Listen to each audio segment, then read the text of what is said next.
जिसने शाम बुलावे से, जिसने शाम बुलावे से, जिसने शाम बुलावे से, रिंगसते धजा वो हेर ठावे, जिसने शाम बुलावे से।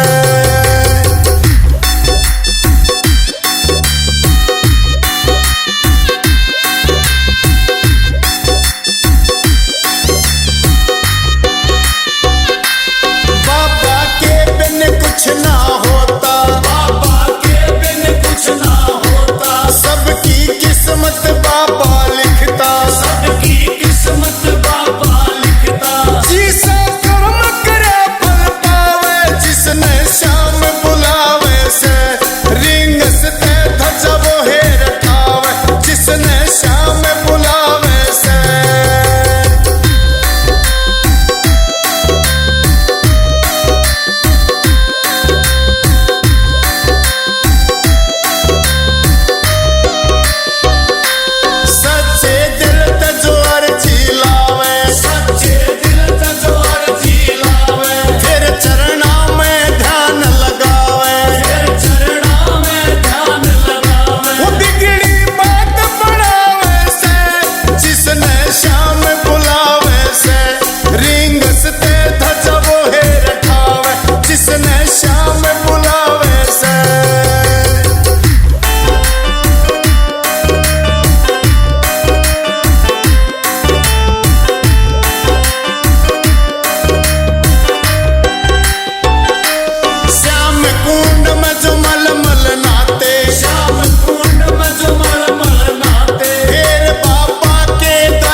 शाम बुला